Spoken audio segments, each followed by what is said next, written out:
जय श्रीमन नारायण। कार्तिक माह आरंभ होने के समय हमने एक वीडियो प्रसारित किया था जिसमें हमने कार्तिक महात्म्य की कुछ विशेषताएं बताई थी।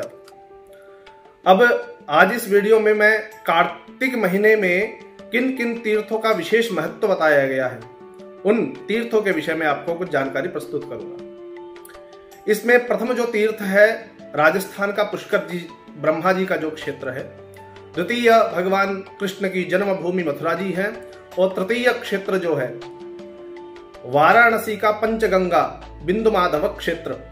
यह कार्तिक महीने में इन तीर्थों का सेवन करना, यहाँ जप दान पूजन इत्यादि करना, रात्रि प्रवास करना, उसका बड़ा विशेष महत्व शास्त्रों में बताया गया है। उसमें भी पंचगंगा घाट जो है काशी में बिंदु माधव क्षेत्र जो है उसका अति विशेष महत्व है, क्योंकि कार्तिक महीने का और वाराणसी क्षेत्र का एक विशेष संबंध है।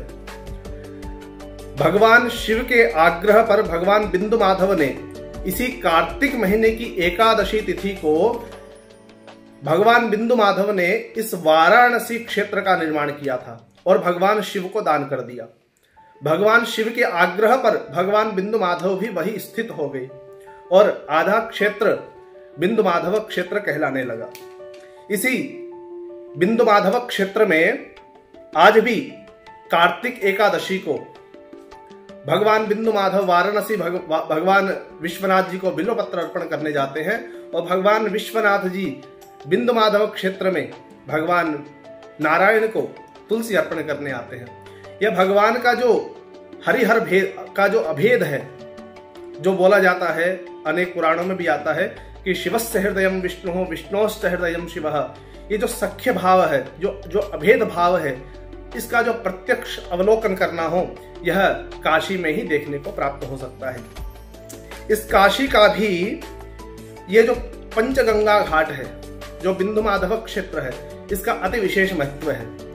स्कंद पुराण में बताया गया है, आगते कार्तिके मासी रौरवम नरकंगताः आक्रोशन्ते तु पितरो वंशे स्माकं भविष्यति कश्चित् भाग्यवतां श्रेष्ठो गत्वा पंचनदेशुभे अस्माकं तर्पणं कुर्यान् नरकारणवतारकम् तीर्थराजादि तीर्थानि प्राप्ते कार्तिक मासके स्नानार्थं पंचगंगन्तु समायान्ति न संशयः कृत्वा तु लक्ष पापानि स्नात्वा पंचनदेशुभे बिंदु माधवमभ्यर्च्य विलयं यान्ति तत्क्षणात्। इस कार्तिक महीने पे जो पितर लोग नरक इत्यादि में पड़े रहते हैं, रौरवादी नरकों में जो पड़े रहते हैं, वह चिल्लाते हैं हाथ ऊपर करके कि हमारे वंश में क्या कोई ऐसा भाग्यवान व्यक्ति पैदा हुआ है, कोई जीव पैदा हुआ है जो कार्तिक महीने में पंचगंगा क्षेत्र में आकर भगवान नारायण को प्रसन्न कर सके।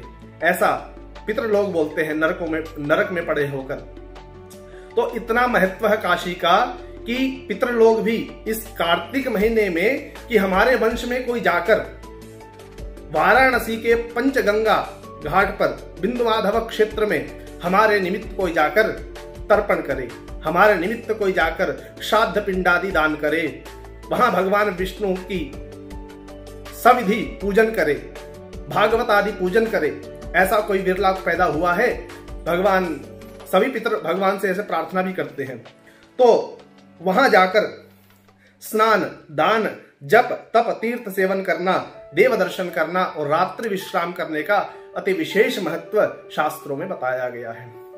जो निर्णय सिंधु में तो यहां तक कहा गया है कि सतयुग में 100 वर्षों तक तप करने का जो फल है, वह कार्तिक महीने में वाराणसी के पंचगंगा घाट पर एक बार स्नान मात्र से मिल जाता है। इसलिए जो आस्तिक भक्त जन है, वह इस कार्तिक महीने में, उसमें भी विशेष एकादशी तिथि पर, शुक्ल एकादशी तिथि पर कार्तिक महीने में जाकर वाराणसी में पंचगंगा का स्नान करे, भगवान बिंदु माधव का सविधि पूजन करे, भगवान विश्वनाथ का दर्शन करे, उसको अवश्य ही भगवान की कृपा प्राप्त होती है। उसके पितर लोग भी सदगति को प्राप्त होते हैं। और दीपदान अवश्य करें। जय श्रीमन नारायण।